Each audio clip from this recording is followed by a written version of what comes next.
So here's my theory with this. I just don't understand how you can go from dark skin to light skin and still claim that you love yourself.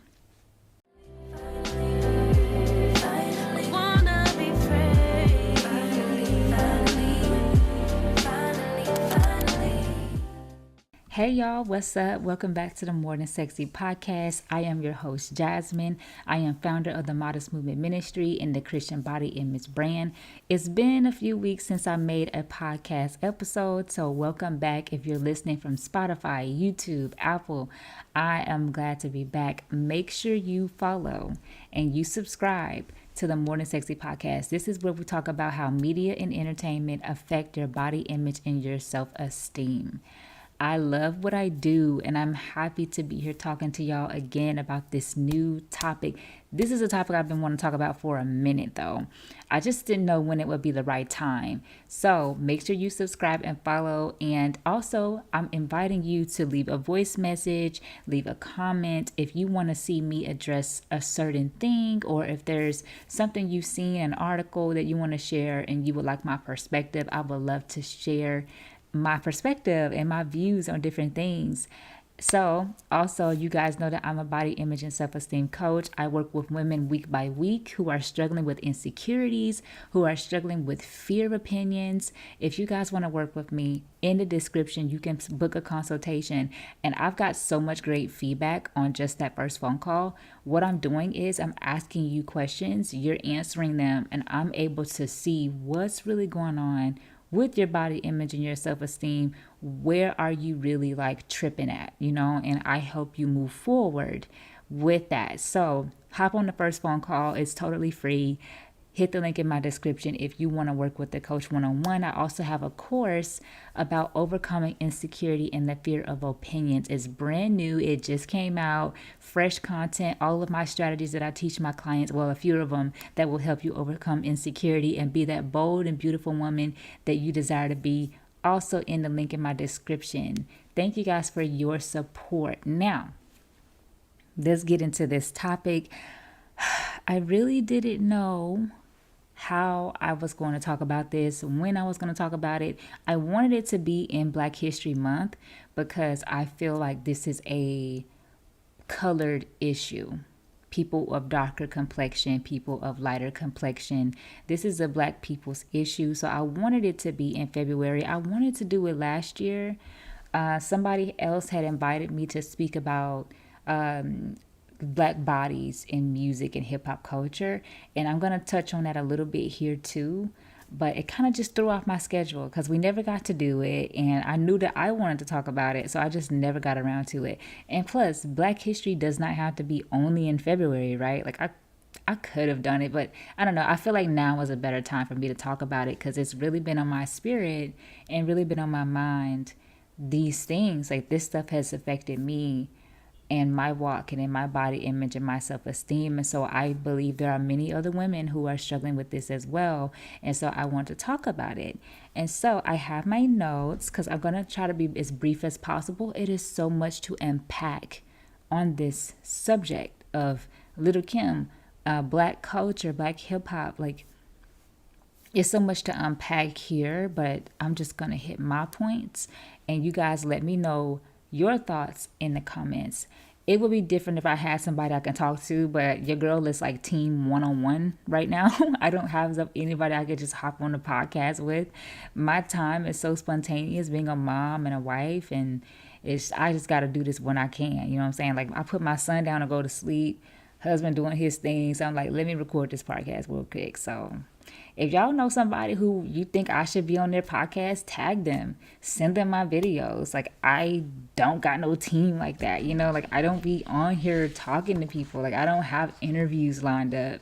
I got a speaking engagement coming up in LA in March. Actually, if you guys are nearby, you can come March 16th. 11 to 1 o'clock. I'm going to be speaking to a group of young women about their body image and self-esteem. It's called the In His Image Conference. So you guys are welcome to come to Gardena, California. I'm excited. I haven't been to California in a long time. I used to live in San Diego 2 years ago. not 2 years ago, but like for 2 years in like 2012 to like 2014. So I'm excited to head back out there. You guys can check my post section for the flyer so that you can get the address and all of that. But I'm excited. Anyway, let's get into this topic because I want to be brief. I don't want this to be very long. But I wanted to talk about how I talked about before how your music lyrics can create body shame, right? Like I've had an episode about that before, sharing my story on what lyrics actually had impacted my own body image and self-esteem. And so today I want to talk about in Black culture how different things are done in music that has caused Black women to hate themselves, basically. And unfortunately, Lil Kim is a very real image of what that looks like. And so I want to talk about, I don't know if you guys know Lil Kim, first of all. I don't know if Gen Z listens to me or not. Well, some of y'all do, but mostly I know what my age group is here. But most of y'all know Lil Kim. Lil Kim rose to prominence in the 90s with Notorious B.I.G. She was signed with his group, and she had like some multi-platinum album, or she had like some really good music, and she was awarded for that stuff. And she really was like a pioneer back then, and people recognize her as the queen of rap. And so she's like one of the greatest in hip-hop. I'd never really listened to her. I was like born in 94, so I didn't really like listen to that. My dad listened to that kind of stuff, but I never really heard a lot of Lil Kim. But she is technically going to be like 50 this year. She's been around for a while. And her, this is what breaks my heart about Lil Kim, is that she is not herself. If you go and Google her now, she is not what she was in the 90s. And this brings my point up of this podcast, is that hip hop culture, like, they glorify foreign women in their music, just like they glorify Black bodies. In hip hop culture, they also glorify foreign women. So they glorify the Black body, and I say Black body because mostly African American women have the figure of being thick and having like a bigger bottom, thin waist, big bottom, and all that. Not everybody, but majority of African American women just are a thicker build. And so they glorify the Black women for that, but then they hate them for their skin color when it comes to hip hop culture. I don't know if you guys have heard the songs. Trey Songz have a song about foreign women. Who was this other artist? Let me see. Several artists have talked about foreign women being glorified in their music, but let me see. See, this is why I gotta follow my notes, because I had this all planned. I'm a very planned person. Nicki Minaj has talked about foreign women. What's the name of that artist? Trey Songz, Nicki Minaj. Y'all done listened to this stuff before. You know who has glorified foreign women in their music. You have heard this, okay? Glorifying that lighter complexion. Oh, she foreign. She light skin, she a red bone. All of that has been a part of hip hop culture. And to see Lil Kim today looking like a foreigner, first of all, born a dark-skinned, beautiful dark-skinned woman. Like, if go Google her. I'm gonna put the images in this video, but she was born a beautiful dark-skinned woman, thin and dark-skinned. Nothing wrong with being thin, but somehow she thought it was something wrong. Today, she looks like Blasian. She looks light-skinned. She doesn't look like she's from here. She looks very otherworldly. And it bothers me. It always has bothered me because she does not look like the way she was born. She's you can't put her license next to her right now and say that this is the same person. And it bothers me because it's like a mental illness. Like, it's not. I believe she has gone so far as to being mentally ill about her appearance, because there is body dysmorphia. That's a mental diagnosis. And I believe she has one of the most extreme cases because she underwent surgery to completely, radically change her look. And my heart breaks for her because you have to be under so much self hatred to not want to look like yourself anymore. You have to be mentally gone in your mind to wake up every day and hate what you see to want to look like something you're not. Like she is not that. Like that's not her. You know what I mean? Like it's gone so far as to her not being herself, period. And I read an article and it was saying that, people were wondering, hey, what happened, Lil Kim? Why did you change? And she was like, oh, it's just makeup and weight loss or makeup and weight gain. And that further revealed to me how deep her mental illness is because she's also like not being honest. Like, we know this is not just makeup and weight gain. Go back and go look at, I'm posting the images on this video, but look at this. There is no way that is just all that is. If that was the truth, you would be still dark skinned with some weight, not light skin, blonde hair, and like a white woman. You know what I'm saying? Like she's, and that is why I want to talk about this because hip hop culture has ingrained in the subconscious mind that there's something wrong with being dark, that there's something wrong with being skinny, and they glorify this foreign look, that you looking like a Blasian or you not looking like you're from your country. They glorify that. They love the black woman for her body, but they hate her for her skin. And that bothers me because Lil Kim has taken this to an extreme. I don't know what really happened in her life that caused her to want to change, but I can almost, my theory, can almost guarantee you that it has something to do with hip hop culture, of being relevant. If you look at Nicki Minaj, if you look at Cardi B, if you look at them, they're going, Kim K, all of them, they're going for this look, this Blasian, full cheekbone, thick lips look. And then, of course, the body to match, thin waist, huge bottoms. Nicki Minaj is not the way that she was either when she first started doing music. When you want to be relevant, you want to get more clicks, you want more people looking at you, you kind of had to change. And I hate that it's like that. There were some women back in the 90s who did not change. There are some women who were very authentic. Aaliyah, very authentic, that's who she was. TLC, that's who they were. I don't even think Destiny's Child even did things like that. It wasn't until like recently that artists felt the need to change to become more relevant, to get more clicks, to get more views. They understand consumerism.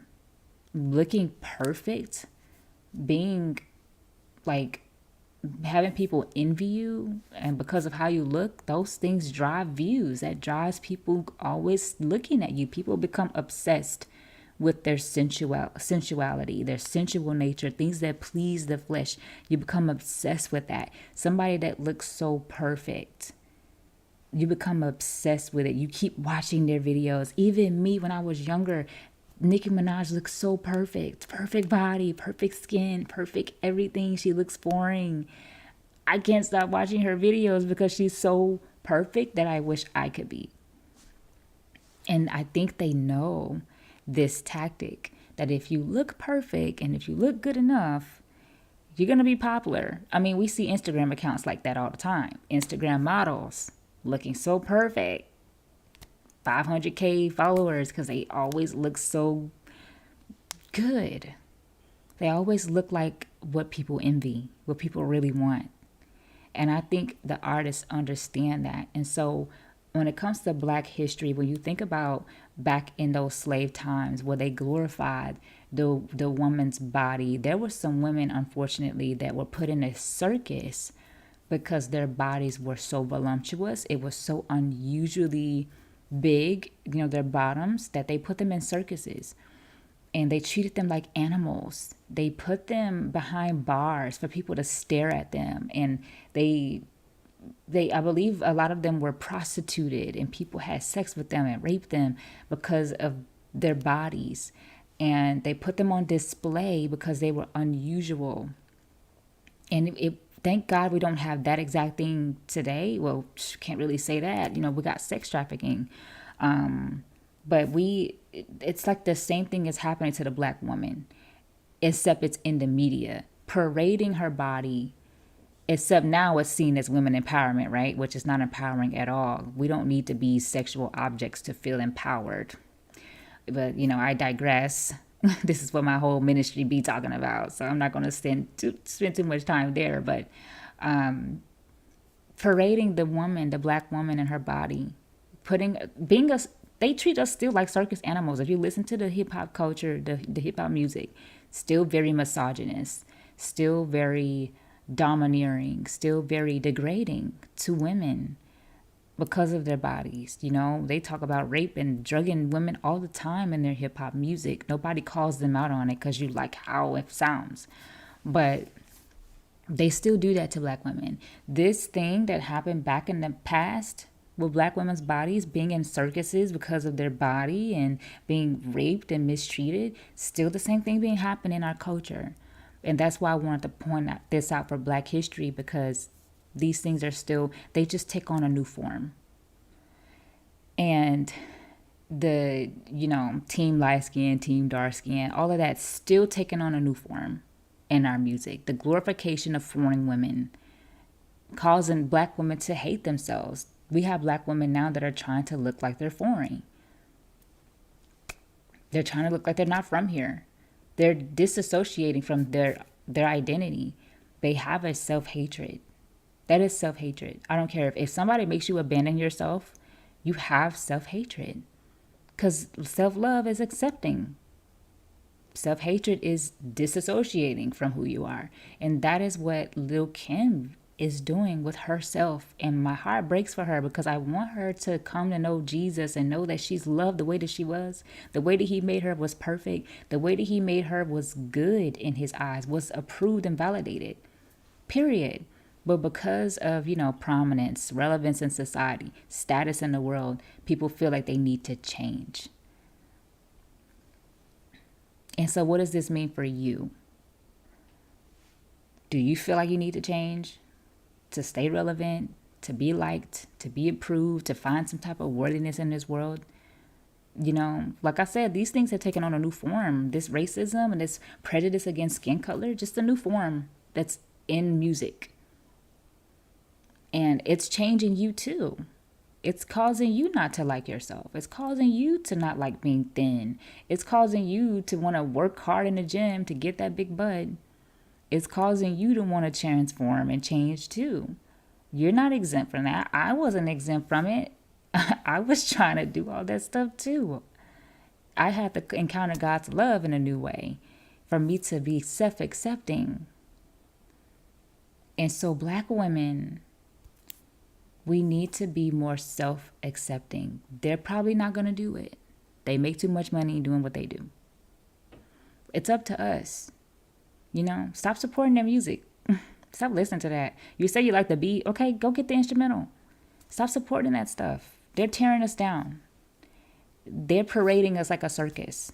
They're not trying to take care of nobody. You know what I'm saying? They just want to lay around, parade our bodies, love us for our bodies, and then hate us for our skin. Glorify the foreign woman. I don't got nothing against foreign women. I love all women. I love all God's women. I'll coach a foreign woman today. Can you speak English? I will coach you. I love you. But this for black culture, it's like women are being taught how to hate themselves because the men do it first in this hip hop culture. This is totally unscripted, guys. I